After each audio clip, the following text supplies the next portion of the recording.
નમસ્કાર વિદ્યાર્થી મિત્રો, આજે આપણે TY BSc semester 5 subject botany CC bot 314 એનું આપણે 4th લેક્ચર શરૂ કરીશું, જેમાં તમે અગાઉ 3 લેક્ચરમાં જોઈ ગયા છો કે આપણે જે એક્ઝામ્પલ કરીએ છીએ બરાબર, એ એક્ઝામ્પલનું હું તમને એક રિવિઝન પણ કરાવી દઈશ, જેથી કરીને તમને જે વચ્ચે ગેપ થયો છે એ ગેપમાં કંઈ પણ મિસઅન્ડરસ્ટેન્ડિંગ થઈ હોય કે સમજ ના પડી હોય તો ફરીથી તમે એનો પ્રયત્ન કરી અને સમજી લેજો બરાબર.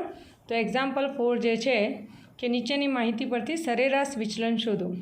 તો એમાં તમને આ જે રકમ આપેલી છે, આ એક્ઝામ્પલ ઓલરેડી મેં તમને કરાવી દીધેલું છે, પણ તેમ છતાં એકવાર ફરી કરાવું છું જેથી કરીને તમને ડાઉટ્સ હોય તો સોલ્વ થઈ જાય.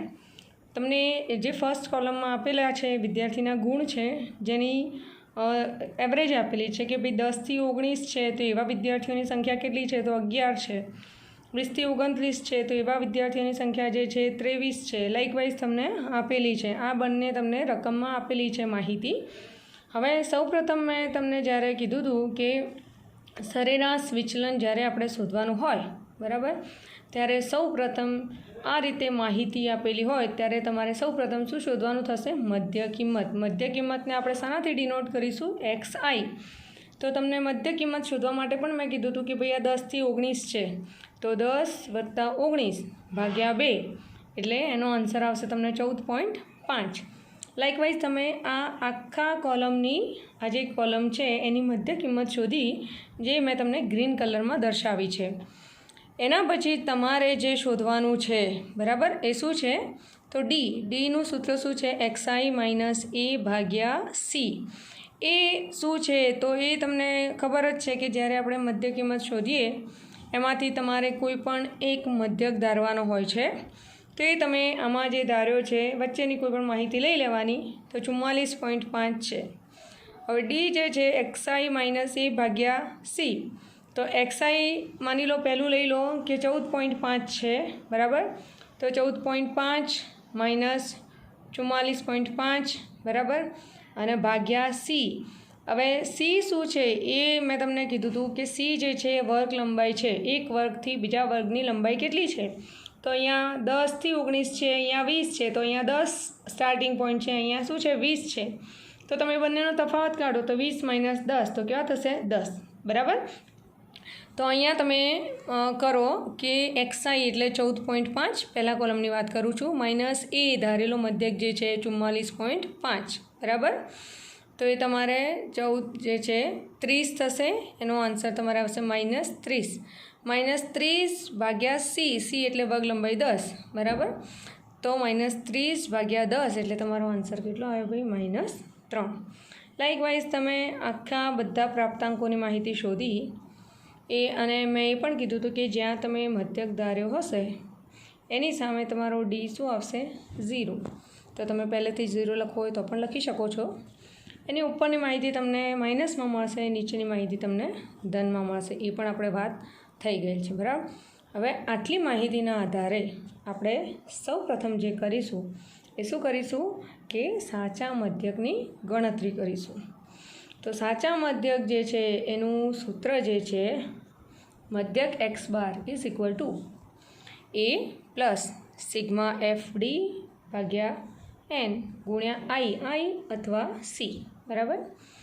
હવે એ તમે જે ધાર્યો તો એ કેટલો છે? 44.5 બરાબર. હા, હવે જસ્ટ મિનિટ, આપણે FDની જરૂર પડે છે. તો પહેલાં આપણી જોડે F તો છે જ, હવે આપણે D પણ શોધી લીધો. હવે F અને Dનો ગુણાકાર કરી દો. કયા બે કોલમનો? એ પણ હું રેડ હાઇલાઇટ કરું જ છું બરાબર. તો બંને કોલમનો તમે ગુણાકાર કરી લો તો 11 ગુણ્યા માઇનસ 3 તો થશે માઇનસ 33. 23 ગુણ્યા માઇનસ 2 તો થશે માઇનસ 46. લાઇકવાઇઝ સો ઓન તમે આ રીતે FD શોધી લો. હવે માઇનસ વસ્તુ જે છે એનો સરવાળો કરી દો, એ મેં તમને અહીંયા દર્શાવ્યો જ છે બરાબર. પ્લસનો સરવાળો કરી દો, જે નીચેની પ્લસ વેલ્યુ છે એનો સરવાળો કરી દો. માઇનસમાં તમને સરવાળો મળ્યો માઇનસ 124, પ્લસ સંખ્યાનો સરવાળો મળ્યો તમને 169. એ બંનેનો તફાવત તમને મળ્યો 45. હવે 45 પણ જે મોટી સંખ્યા હોય એનું ચિહ્ન આવે એટલે પ્લસ ચિહ્ન તમારે આવશે એટલે +45 બરાબર. હવે આટલી માહિતીની જરૂર છે તમારે સાચો મધ્યક શોધવા માટે.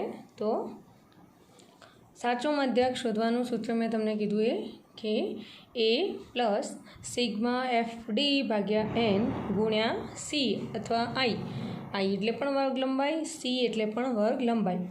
હવે એ છે જે તમને ખબર જ છે કે એ તમારે કેટલા છે, એ મીન્સ ધારેલો મધ્યક એ જે તમારે છે 44.5.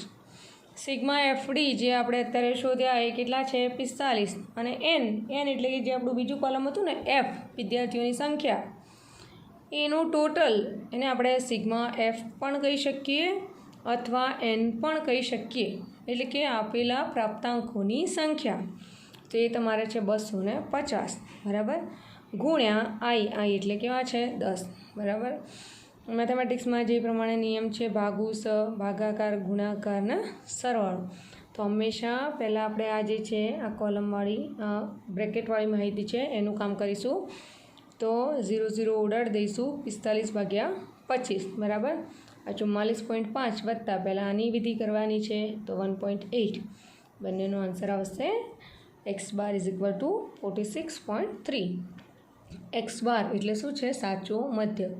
હવે તમારે જે શોધવાનું છે સરેરાશ વિચલન બરાબર, એનું સૂત્ર શું છે તો σF × dx બાર / n બરાબર.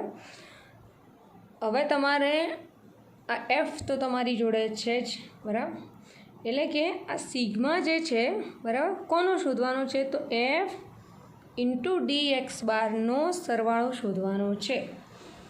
તો પહેલાં તમારે એની માટે F જોઈએ બરાબર, પછી બીજી વસ્તુ તમારે જોઈએ dx બાર જોઈએ, અને ત્રીજી વસ્તુ જે જોઈએ F અને dx બારનો ગુણાકાર જોઈએ, છેલ્લે F અને dx બારનો સરવાળો જોઈએ. પાછું કહું છું આ જે છે એ સિગ્મા Fનો નથી બરાબર, એ જે સિગ્મા છે સિગ્મા એટલે સરવાળો, કોનો સરવાળો લેવાનો છે તો આ જે છે F × dx બારનો ગુણાકાર કરી અને એનો સિગ્મા એટલે કે એનો સરવાળો લેવાનો છે. આમાં કન્ફ્યુઝન ના થતા, આમાં તમે એ રીતે પણ લખી શકો સિગ્મા કાઉન્સ કરો F × dx બાર બરાબર. તો આનાથી તમે સમજી શકશો કે F ગુણ્યા dx બાર એનો ગુણાકાર કરવાનો છે અને એનો સિગ્મા એટલે કે એનો સરવાળો લેવાનો છે. હવે તમારી જોડે જે માહિતી છે એમાં તમારી જોડે F છે બરાબર, પણ dx બાર નથી. તો સૌ પ્રથમ આપણે શું શોધીશું dx બાર શોધીશું, એના પછી આપણે Fવાળા કોલમનો અને dx બારવાળા કોલમનો ગુણાકાર કરીશું, એ ગુણાકારની જે પણ માહિતી મળે એનો નીચે સરવાળો કરીશું. ક્લિયર? તો આપણે રકમવાળા સેક્શનમાં જઈએ.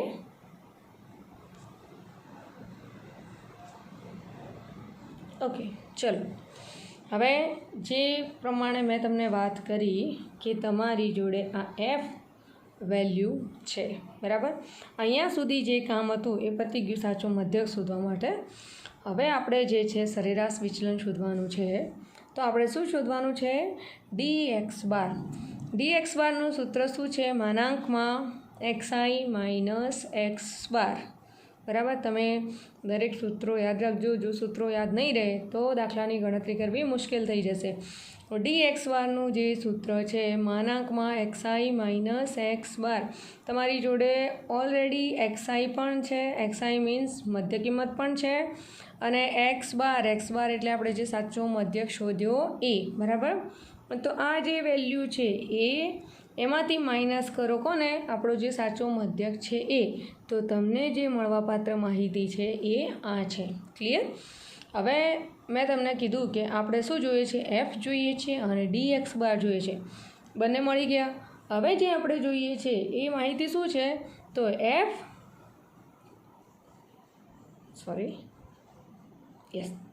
આપણે આ જે F કોલમ છે અને dx બાર જે છે એનો શું કરવાનો છે? ગુણાકાર કરવાનો છે. You can use calculator also because નાની ગણતરી હોય ત્યારે તમે મોડે કરી શકશો, પણ જ્યારે ગણતરી મોટી થશે ત્યારે તમે કેલ્ક્યુલેટર યુઝ કરવાની છૂટ છે. તો તમને આ જે એફ છે કે ભાઈ 11 છે, બરાબર, અને પ્રથમ જે dx બારની માહિતી છે કેટલી છે? 31.8. તો એનો તમે ગુણાકાર કરશો તો તમને મળતી માહિતી આ છે. લાઇકવાઇઝ સોન આ જે આખા કોલમ છે એની આની સાથે દરેક માહિતીનો ગુણાકાર કરવાનો છે. હવે આપણને સૂત્ર પ્રમાણે આપણે જે જોઈતું હતું એફ ઇન્ટુ dx બાર મળી ગયું, પણ આપણે શું જોઈએ છે? તો આપણે જોઈએ છે સિગ્મા એફ dx બાર, બરાબર. એટલે કે આ જે માહિતી છે એ માહિતીનો આપણે શું જોઈએ છે? સિગ્મા એટલે સરવાળો. તો આ એન્ટાયર કોલમમાં તમને જે પણ માહિતી મળી છે એનો તમે સરવાળો કરો તો તમને જે મળે છે એ માહિતી છે 3023.6. ક્લિયર? આ જે આપણને જોઈતું હતું એ આપણે શોધી કાઢ્યું છે. હવે આપણે એને સૂત્રમાં કિંમત મૂકીશું. ઓકે, ચલો. આપણું જે સૂત્ર છે સરેરાશ વિચલન delta x bar is equal to sigma F into dx બાર ભાગ્યા n, બરાબર. હવે એફ ઇન્ટુ dx બાર જે છે એનો આન્સર તમને મળ્યો છે 3023.6, બરાબર. અને n એટલે કે આપેલા પ્રાપ્તાંકોની સંખ્યા એ છે તમારે 250. એનો જવાબ કેટલો આવે છે? તમારે 12.9, બરાબર. આ જ રીતે તમને આ જે એક્ઝામ્પલ મેં તમને ઓલરેડી સમજાવ્યું હતું એ છે. હવે નવું એક એક્ઝામ્પલ તમને પ્રેક્ટિસ કરાવું છું. આના પછીથી હું સરેરાશ વિચલનના એક્ઝામ્પલ કરાવીશ નહીં. નેક્સ્ટ ટૉપિક શરૂ કરવાનો છે પ્રમાણિત વિચલન. ઓકે, ચલો. એક્ઝામ્પલ 5 જે છે 80 ગુલાબના ફૂલોની સંખ્યા માટેની માહિતી નીચે મુજબ છે, તે પરથી સરેરાશ વિચલન શોધો. એક તો તમને કહી દીધું છે કે 80 ગુલાબ, દેટ મીન્સ સિગ્મા એફ કો અથવા તો એન કો એ કેટલા છે તમારી જોડે? 80. અથવા તો તમે આનો સરવાળો કરશો, બરાબર, તો એ તમને કેટલું મળશે? 80. તમને જે રકમમાં આપ્યું છે કે ફૂલોની સંખ્યા અને છોડની સંખ્યા, કે 12 થી 15 ફૂલ એવા છે, છોડ, આજે 2 છોડ એવા છે કે જેમાં ફૂલ કેટલા છે? 12 થી 15. અથવા તમે એવું પણ કહી શકો કે 12 થી 15 ફૂલ ધરાવતા છોડની સંખ્યા કેટલી છે? 2. 16 થી 19 ફૂલ ધરાવતા છોડની સંખ્યા છે 10. 20 થી 23 છે 28. લાઇકવાઇઝ તમને રકમ આપેલી છે. હવે આપણે જે પ્રમાણે આગળ કર્યું છે એ પ્રમાણે એને ઊભા કોલમમાં લખી દઈશું. I am using pointer. Yes, here in first column ફૂલની સંખ્યા દેટ ઇઝ અવર એક્સ. તો 12 થી 15, 16 થી 19, 20 થી 23, 24 થી 27, 28 થી 31, 32 થી 35, 36 થી 39. આ લાઇકવાઇઝ તમને વર્ગવાળી એટલે કે આટલાથી આટલાની માહિતી છે. એની સામે તમને છોડની સંખ્યા પણ આપેલી છે, બરાબર. હવે સૌ પ્રથમ આપણે જે કામ કરવાનું છે, શું કરવાનું છે? મધ્ય કિંમત એક્સઆઈ શોધવાની છે. મધ્ય કિંમત એક્સઆઈ શોધવા માટે તમારે આ જે વર્ગ આપેલો છે કે 12 થી 15નો વર્ગ છે, બરાબર. તો 12 + 15 ભાગ્યા 2 એટલે તમારા આન્સર આવશે 13.5. લાઇકવાઇઝ તમે આગળ ગણતરી કરશો તો તમને આ આવશે. એના પછીનું જે સ્ટેપ છે એ શું છે કે મધ્ય કિંમત એક્સઆઈ જે આપણને મળે એમાંથી કોઈ પણ જે સેન્ટરવાળી વેલ્યુ હોય કે એના ઉપરની ના નીચેની, અથવા તો તમે કોઈ પણ ધારી શકો. તો આપણે વચ્ચેની માહિતી લઈએ છીએ તો જેને આપણે એ ધારી લઈશું, બરાબર. હવે નેક્સ્ટ કોલમમાં જે આપણે ગણતરી કરવાની છે એ શું છે? તો ડી શોધવાનો છે. D is equal to XI minus A ભાગ્યા સી, બરાબર. તમારી જોડે એક્સઆઈ છે, તમારી જોડે એ પણ છે. તમારે શું શોધવાનું છે? સી. મેં અગાઉ એક્ઝામ્પલમાં તમને કીધું સી મીન્સ વર્ગ લંબાઈ, બરાબર. તો જે પહેલો જ વર્ગ છે તમે જોઈ લો કે 12 થી 15 છે, બીજો કેટલો છે? 16 થી 19 છે. તો 16 - 12 તો તમારો આન્સર કેટલો આવશે? 4. લાઇકવાઇઝ તમે બધાની ગણતરી કરી શકો. 20માંથી 16 માઇનસ કરો તો 4, 24માંથી 20 જાય તો 4. બધામાં તમારો આન્સર કેવો રહેશે? આન્સર વિલ બી 4, બરાબર. એટલે તમારી જે વર્ગ લંબાઈ છે એ વર્ગ લંબાઈ કેટલી છે? તો 4. હવે તમે શોધી લો કે D is equal to XI minus A ભાગ્યા સી તમને અહીંયા બતાવ્યું છે. ચલો ફર્સ્ટ એક્સઆઈ જે છે 13.5 બરાબર માઇનસ એ એટલે ધારેલો મધ્યક કેટલો છે 25.5 ભાગ્યા સી એટલે 4 તો તમારો આન્સર આવશે -3. હવે જ્યાં એ છે એની બીજી ગણતરી ના કરવી હોય તો જ્યાં એ છે એની સામે પહેલાં તમે 0 મૂકી દો બરાબર. હવે 0થી ઉપર જે છે એ માઇનસમાં આવશે, 0થી નીચે પ્લસમાં આવશે. તમે 0 શોધો ને અહીંયા -3 શોધ્યો એટલે વચ્ચે તમને ખબર પડી જવું જોઈએ કે શું જવાબ આવશે. લાઇકવાઇઝ અહીંયા પોઝિટિવમાં શું આન્સર આવશે. તમે ટાઈમ વેસ્ટ ના કરવો તો એ રીતે પણ કરી શકો છો, પણ તમારે એક પહેલાં 0 મૂકી અને એક વેલ્યુ શોધી લેવાની તો તમને એની રેન્જ ખબર પડી જાય. હવે જે તમારે શોધવાનું છે સાચા મધ્યક માટે એ જે છે તમારે એફ અને ડીનો ગુણાકાર 5 મૂકવાનો. Now you have F and you have D, so you can take multiplication of F and D બરાબર. એફ અને ડીનો ગુણાકાર કરવાનો છે તો જોઈ લો તમે એફની વેલ્યુ છે 2 બરાબર, ડીની વેલ્યુ જે છે કેટલી છે ભાઈ -3. તો 2 ગુણ્યા -3 and the answer will be -6. Likewise 10 ગુણ્યા -2 તો -20. 28 ગુણ્યા -1 તો -28. 19 ગુણ્યા 0 કોઈ બી સંખ્યાનો 0 સાથે ગુણાકાર કરીશું તો આન્સર 0 જ આવશે. 14 ગુણ્યા 1 and the answer will be 14. 6 ગુણ્યા 2 તો 12 અને 1 ગુણ્યા 3 તો 3 બરાબર.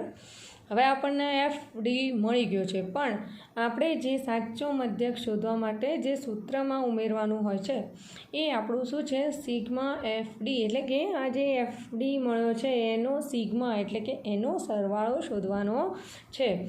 તો મેં તમને લાસ્ટ ટાઈમ પણ કીધું હતું કે તમારે પહેલાં માઇનસ સંખ્યાનો સરવાળો કરવાનો અહીંયા જે છે બરાબર, પછી તમારે પ્લસ સંખ્યાનો સરવાળો કરવો. ડાયરેક્ટલી માઇનસ પ્લસ નહીં કરવાનું, નહીં તો તમે કોઈ જો ચિહ્ન ભૂલી જશો તો તમારે આખી ગણતરી ખોટી સાબિત થશે. તો ધ્યાન રાખીને આ જે ઇમ્પોર્ટન્ટ સ્ટેપ છે કે પહેલાં માઇનસ સંખ્યાનો સરવાળો કરવાનો, પછી પ્લસ સંખ્યાનો સરવાળો કરવાનો, મોટામાંથી નાની સંખ્યા બાદ કરવાની, ચિહ્ન મોટી સંખ્યાનું રાખવાનું. તો તમે અહીંયા જુઓ છો તો માઇનસ સંખ્યાનો સરવાળો કર્યો તો તમારે આવ્યો છે -54 બરાબર. પ્લસ સંખ્યાનો સરવાળો કર્યો તો 29. હવે મોટી સંખ્યા કઈ છે 54, નાની કઈ છે 29. તો 54 - 29 કરશો તો તમારો આન્સર કેવો આવશે 25. ચિહ્ન કોનું આવશે મોટી સંખ્યાનું, તો મોટી સંખ્યાનું ચિહ્ન કયું છે ભાઈ માઇનસ, તો તમારો આન્સર શું આવશે -25. ક્લિયર. અહીંયા સુધીની ગણતરી આપણને જરૂર પડે છે સાચો મધ્યક શોધવા માટે. હવે આપણે સૂત્ર તરફ જઈશું. ઓકે ચલો, સૂત્ર જે છે સાચા મધ્યકનું એ જે છે કે x બાર સાચો મધ્યક is equal to a plus sigma F D ભાગ્યા n ગુણ્યા સી અથવા આઈ. ઓકે, એ તમારો કેટલો છે 25.5, સિગ્મા એફ ડી તમને કેટલો મળ્યો -25, n તમારા કેટલા છે 80 અને i કેટલા છે 4 બરાબર. તો અહીંયા તમે 4ને 80 વડે ઉડાડશો તો કેટલા વધશે 20. તો -25 ભાગ્યા 20 કરશો તો માઇનસ ચિહ્ન ખાસ યાદ રાખવાનું, નહીં તો ગણતરીમાં બહુ જ તકલીફ પડશે. માઇનસ ચિહ્ન હતું જ તો 25 ભાગ્યા 20 કરી તો શું આવ્યું છે -1.25. હવે તમારે 25.5 વત્તા 1.5 તો મોટી સંખ્યામાંથી નાની સંખ્યા બાદ કરો તો શું આવ્યું આન્સર 24.25. ચિહ્ન કોનું આવશે મોટી સંખ્યાનું. મોટી સંખ્યા કઈ છે 25.5, એ કઈ છે ધન સંખ્યા છે, તો તમારો answer x bar is equal two 24.25 બરાબર. હવે આપણે આગળ પાછા રકમમાં જઈશું. ઓકે, હવે મેં તમને કીધું કે તમારે સરેરાશ વિચલન શોધવા માટે જરૂર પડશે શાની sigma F into D X bar, એટલે કે એફ અને ડી એક્સ બારના ગુણાકારનો જે સરવાળો આવશે એને તમારે જરૂર પડશે સૂત્રમાં. તો તમારી જોડે એફ તો છે જ, તમારી જોડે જે નથી એ શું ડી એક્સ બાર, તો તમે ડી એક્સ બાર શોધી લો. ડી એક્સ બારનું સૂત્ર છે માનાંકમાં એક્સઆઈ માઇનસ એક્સ બાર. આ માનાંક છે એટલે દરેક સંખ્યા કેવી થઈ જશે ધન થઈ જશે બરાબર. તો એક્સઆઈ તમારો જે છે ફર્સ્ટ રકમ માટે લઈ લઈએ તો 13.5 માઇનસ એક્સ બાર જે છે તમને ગણતરી કરીએ એનો જવાબ આવશે 10.75. લાઇકવાઇઝ બધાની તમે ગણતરી કરી દીધી તો તમને ડી એક્સ બાર મળી ગયું. બરાબર. ઘણી વખતે લોકો સ્ટુડન્ટ્સ એવી ભૂલ કરે છે કે સૂત્ર જે છે એમાં sigma F into D X bar છે, તો એ લોકો શું સમજે છે કે સિગ્મા જે છે ખાલી એફનો જ છે. બરાબર. તો સિગ્મા એફની વેલ્યુ મૂકી દે છે, એની કારણે એમની જે ગણતરી છે ખોટી પડે છે. તમારે જે છે ને એફ ઇન્ટુ ડી એક્સ બાર એનો સિગ્મા લેવાનો છે. બરાબર. ડી એક્સ બાર મળ્યો તમને, એફ મળ્યો, તમે ગુણાકાર કરી લો 2 × 10.75 તો તમારો આવશે 21.5. બરાબર. નેક્સ્ટ 67.5, પછી છે 77, પછી તમારો છે 19. અહીંયા ડી એક્સ બાર જે છે એફ ઇન્ટુ ડી એક્સ બાર. બરાબર. આ રીતે તમે કરશો, એનો તમારે જવાબ આવશે 332. 19 × 1.25 તો 23.75. લાઇકવાઇઝ હવે તમે છેલ્લે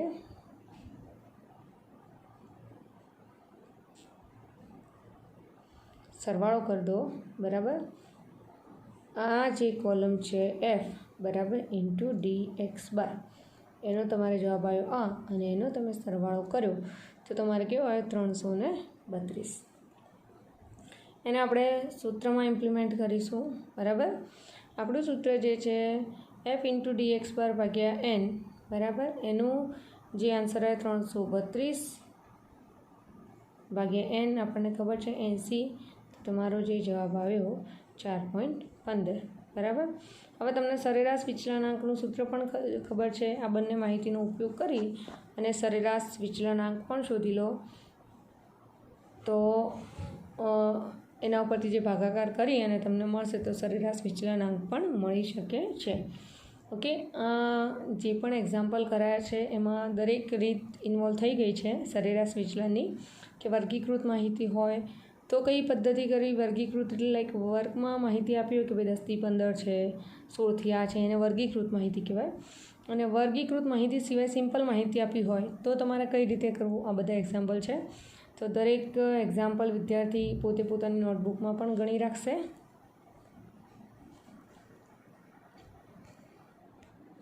ઓકે. ચલો હવે જે નેક્સ્ટ ટોપિક આપણે સ્ટાર્ટ કરવા જઈ રહ્યા છે દેટ ઇઝ પ્રમાણિત વિચલન, અને આપણે ઇંગ્લિશમાં કહીશું સ્ટાન્ડર્ડ ડેવિએશન. બરાબર. તો આપણે અત્યાર સુધી જે સરેરાશ વિચલનમાં જોયું, તો સરેરાશ વિચલનની જ્યારે આપણે ગણતરી કરીએ છીએ તો બધા જ ચિહ્નોને ધન ગણવામાં આવે છે. આપણે ત્યાં ગણતરીમાં પણ જોયું હતું. અને આ મુશ્કેલી નિવારવા માટે પ્રમાણિત વિચલનની ગણતરી કરવામાં આવે છે. આ પ્રમાણિત વિચલન માટે એનો ગુણ છે અને સરેરાશ વિચલન માટે એનો દોષ છે. બરાબર. કે સરેરાશ વિચલનનો એક દોષ આ પણ કહી શકાય કે એમાં ચિહ્નોને અવગણવામાં આવે છે, અને પ્રમાણિત વિચલન માટે એનો ગુણ કહેવાય કે એમાં કોઈ પણ ચિહ્નને અવગણવામાં આવતું નથી. બરાબર. નેક્સ્ટ જે એની લાક્ષણિકતા છે કે પ્રમાણિત વિચલનમાં ધન અને ઋણ ચિહ્નોવાળા વિચલનોનો વર્ગ કરવામાં આવે છે. કે ધન ચિહ્ન હોય કે ઋણ હોય એનો વર્ગ કરવાનો આવે છે. સ્વાભાવિક છે કે ઋણ ચિહ્નવાળી સંખ્યા હોય એનો વર્ગ થઈ જાય તો માઇનસ ગુણ્યા માઇનસ એટલે આન્સર વિલ બી પ્લસ. બરાબર. એટલે કે માઇનસ ચિહ્ન હોય અને એનો વર્ગ કરીએ તો આન્સર કેવો આવશે? ધન આવશે. અને તેથી બેઝિક ચિહ્નોની અવગણના કરવા જેવો કોઈ પણ પ્રશ્ન ઉપસ્થિત થતો નથી. બરાબર. હવે આ જે પ્રમાણિત વિચલન છે એ શું છે? તો આપેલી શ્રેણીના પ્રાપ્તાંકોમાંથી, પ્રાપ્તાંકો એટલે કે એક્સ, બરાબર, માંથી સરાસરી કિંમત એટલે કે એક્સ બાર. બરાબર. આપેલી શ્રેણીના પ્રાપ્તાંકોમાંથી સરેરાશ કિંમત બાદ કરતા આવેલા તફાવતોના વર્ગના, બરાબર, આ એનો થઈ ગયો વર્ગ, ના સરવાળાને કુલ સંખ્યા વડે ભાગતા મળતા ભાગાકાર એટલે કે જે પણ જવાબ મળે એના વર્ગમૂળને પ્રમાણિત વિચલન કહેવાય છે. બરાબર. તમે સૂત્ર પરથી પણ વ્યાખ્યા યાદ રાખી શકો છો અથવા વ્યાખ્યા પરથી પણ સૂત્ર યાદ રાખી શકો છો. પાછું એકવાર કહું છું કે આપેલી શ્રેણીના પ્રાપ્તાંકોમાંથી સરાસરી એટલે કે સરેરાશ કિંમત એને બાદ કરતાં જે પણ જવાબ મળે અથવા આવેલા તફાવત, જે પણ બંનેનો તફાવત આવે એનો વર્ગ, બરાબર, એનો જે સરવાળો છે એને કુલ સંખ્યા એટલે કે n વડે ભાગતા, બરાબર, આ બંનેનો ભાગીએ અને જે પણ જવાબ મળે એના વર્ગમૂળને પ્રમાણિત વિચલન કહે છે.